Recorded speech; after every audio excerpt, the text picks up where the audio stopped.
I had always prided myself on my knowledge of horror. Every ghost, every monster, every twisted tale, I knew them all. But nothing could have prepared me for the night when fiction became reality. It was a late autumn evening, and I was driving back from a book signing event in a small town. The road was deserted, flanked by dense woods on either side. The moon hung low, casting an eerie glow over the landscape. As I drove, my mind wandered to the countless stories I had written, each one a piece of my soul. Suddenly, the car's headlights caught a figure standing by the roadside, a young woman, her face pale and eyes wide with fear. She wore a tattered dress, and her hair was a tangled mess. She raised her hand, signaling for help. I pulled over. My rider's curiosity piqued. "Are you all right?" I asked, rolling down the window. "Please, can you give me a ride?" she pleaded, her voice trembling. "My house is just a few miles down the road." I hesitated, every horror story I had ever written flashing through my mind. But her desperation was palpable, and I couldn't leave her there. "Get in," I said, unlocking the door. She climbed into the passenger seat, her eyes darting nervously around. As we drove, I tried to make conversation, but she remained silent, staring straight ahead.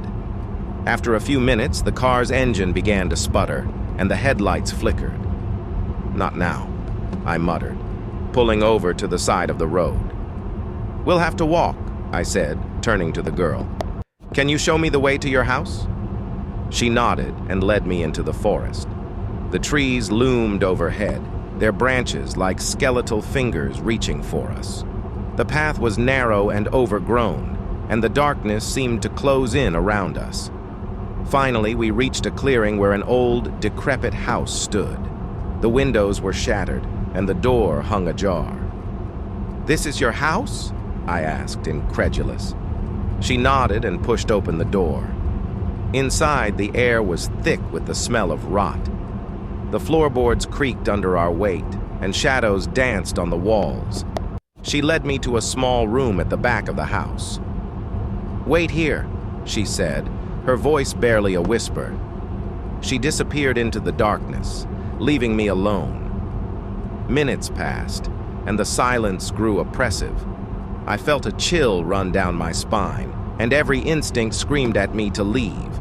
But before I could move, the door slammed shut, and the room was plunged into darkness. A cold, sinister laugh echoed through the room, and the temperature dropped suddenly. The girl's voice, now twisted and malevolent, filled the air. "You shouldn't have come here," she hissed. The walls began to close in, and I felt a suffocating pressure around me. My breath came in ragged gasps, and I struggled to stay calm. "This isn't real," I told myself. "It's just a story."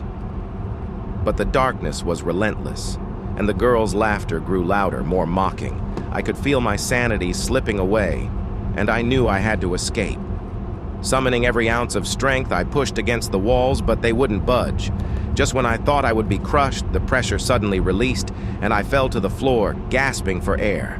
The room was empty, the door wide open. I stumbled to my feet and ran, not daring to look back. I reached the car, my heart pounding in my chest. The girl was gone, and the forest was silent once more.